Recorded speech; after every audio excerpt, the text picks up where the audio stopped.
Hi, thanks for being with me today. I hope you're keeping well. Today I just want to reflect with you on 7 struggles that will strengthen your relationship with God.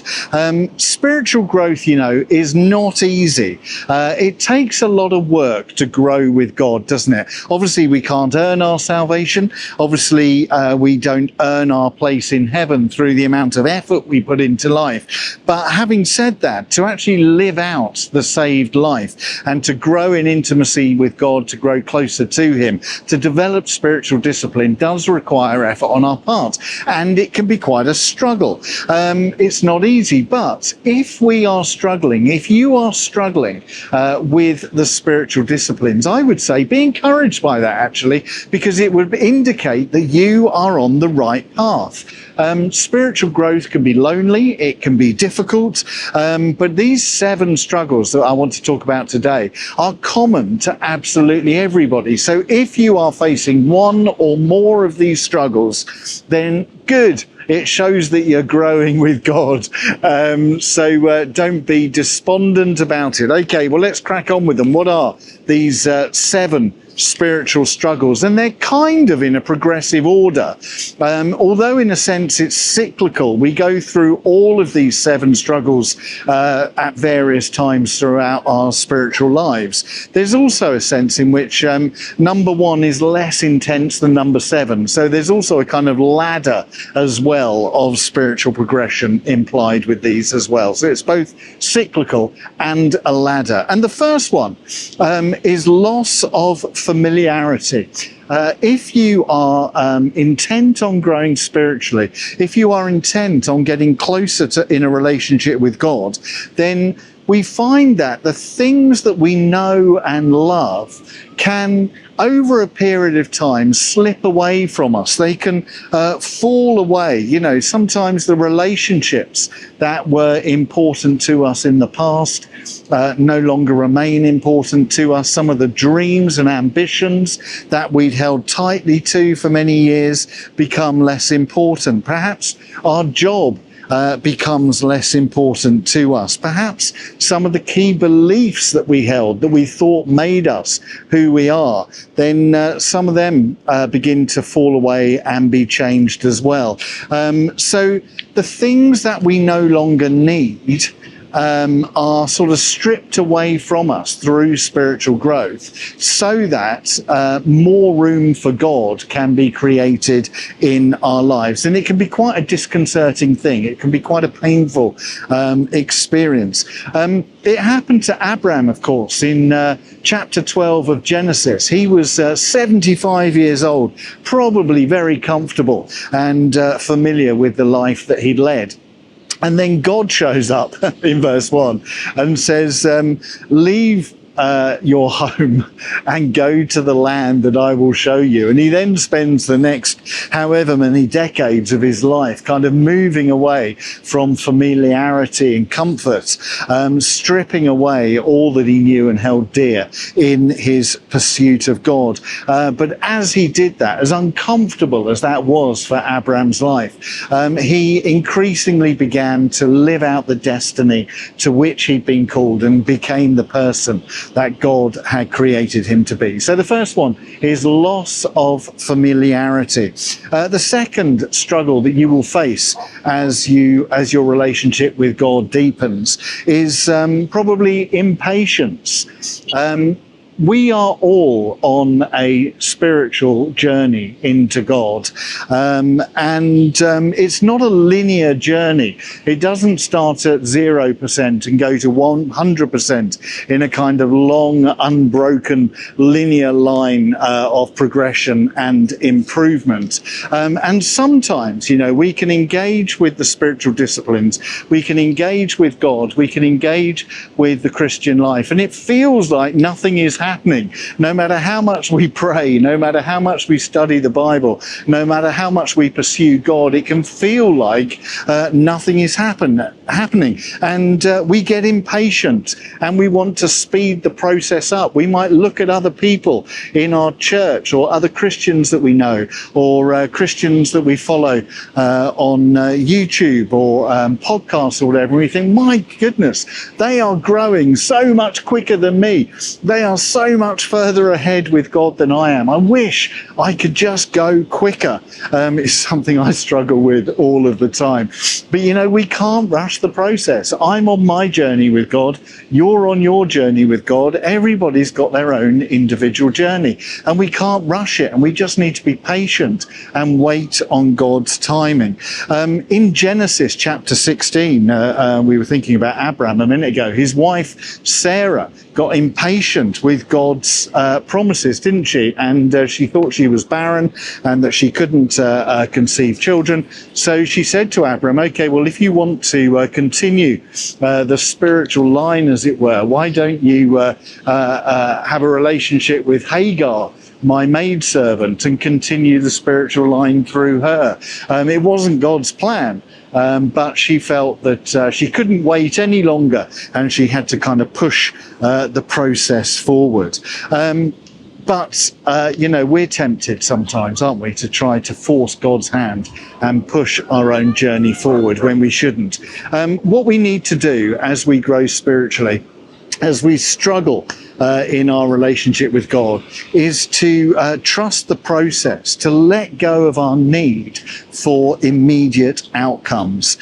Focus on the journey, not the destination. That's the key thing. The spiritual life is a journey, and enjoying the journey, trusting God's timing with the journey, is at the heart of the Christian faith and a relationship with Him.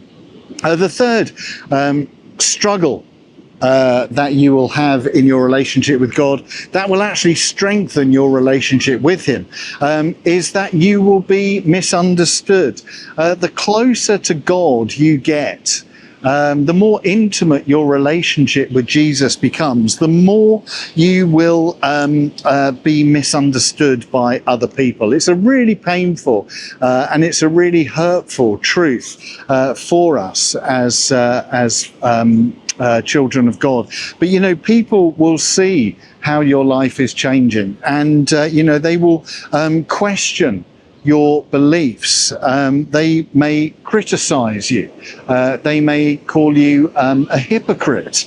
They may say, well, you've changed. Yeah, you have changed. Praise God.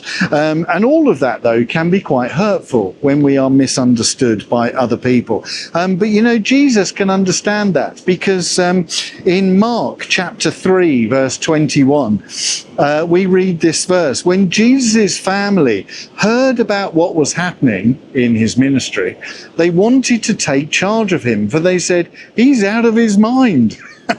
Well, this is Mary, who'd been visited by the angel Gabriel. This is Jesus' brothers and sisters who'd grown up with him and no doubt had knew that he was called to be the Messiah, but they thought he was crazy.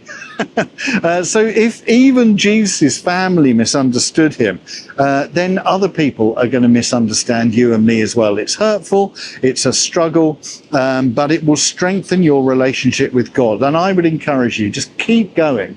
It shows that you are on the right path. It shows that your faith is impacting your life and impacting who you are. So it's a good thing. It's a good thing, as hard as it may seem. The fourth struggle that you will experience, or perhaps you are experiencing on your spiritual journey, that will actually strengthen your relationship with God, is self-doubt. There will come a point when you will hit a tough time in your relationship with God, if you haven't already, when you will kind of begin to question every decision you make, when you will question every choice you make, when you will think, am I strong enough to be able to grow as a Christian? You will no doubt question your self-worth. You'll think, well, I'm just not good enough. I just don't have enough patience. I'm not good enough at prayer. I'm not good enough at Bible study. And you will develop all of these self-doubts. And you might even begin to question yourself and say, am I fooling myself? Really? Is this really the life to which I've been called? All sorts of self-doubts will kick in. But again, you're not alone in that, and it will strengthen your relationship with God. When you think about Exodus chapter 3, verse 11, even the mighty Moses said to God, who am I that I should go? He had immense self-doubt. Gideon in the Old Testament thought that he was too weak to take on the Midianites. Jeremiah thought that he was too young to be called to be a prophet. The centurion in Luke chapter 7 thought that he wasn't worthy to have Jesus come under his roof and heal his family member. Every great saint throughout history has suffered from self-doubt. So it is not surprising that you should as well, and that I should. Again, it's absolutely fine. Don't beat yourself up about it. It's an indication that you are moving forward with God. Yeah. The other thing is, of course, when we work through self-doubt and we realize that actually, we are worthy, we are called, we are strong enough, then what it also means is that we end up not really caring about other people's opinions of us, which is really, really important when it comes to spiritual growth. The fifth struggle you'll go through, that will strengthen your relationship with God, is a really, really tough one. And it's what we call the dark night of the soul.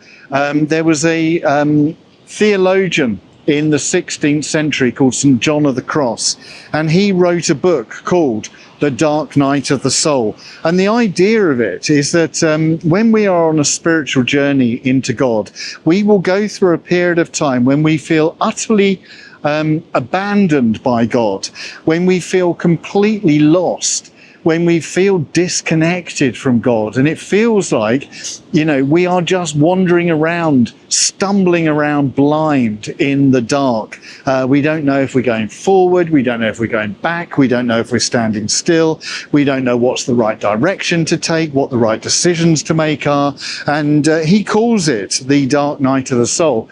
But what St. John of the Cross says is that actually, as tough as this period is, as tough as this experience is, it's actually about purifying us, and it is God purifying us.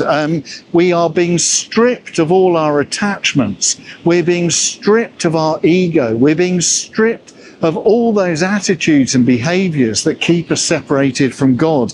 But it's a tough thing. If you are going through a dark night of the soul, it can be a long process.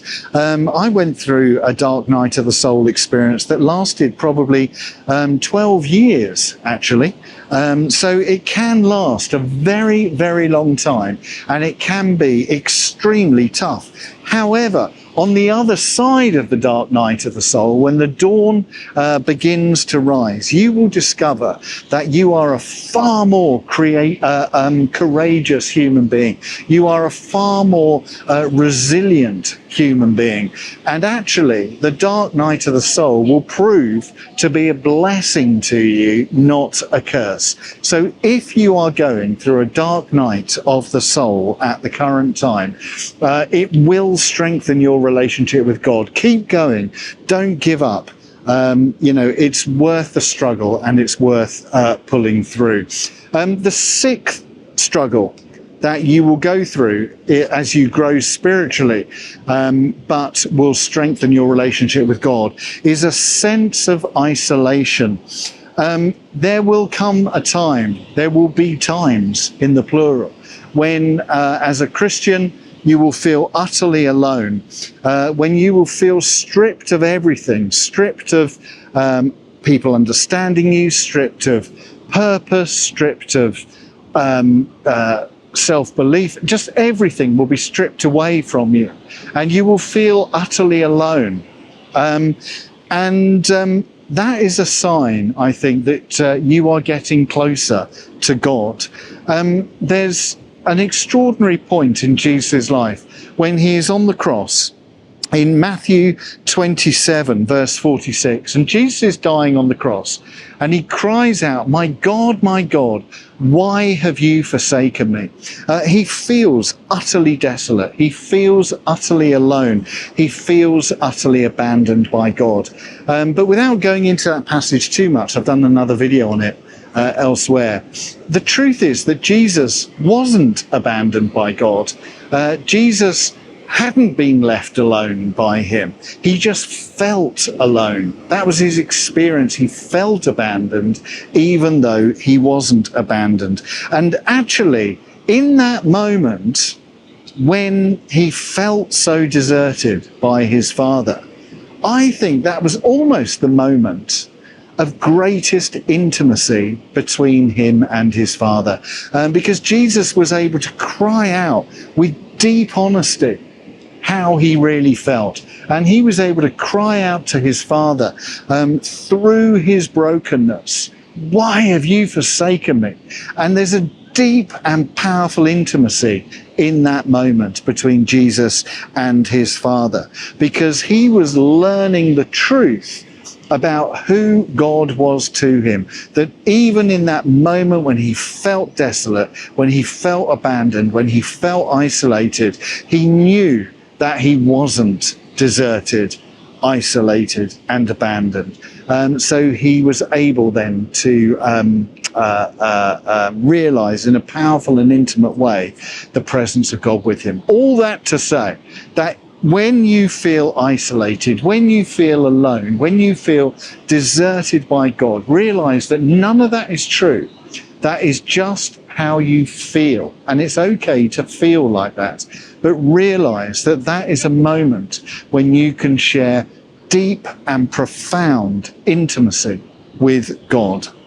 And the seventh and final struggle that you will face as you grow spiritually, that will actually strengthen your relationship with God, is letting go.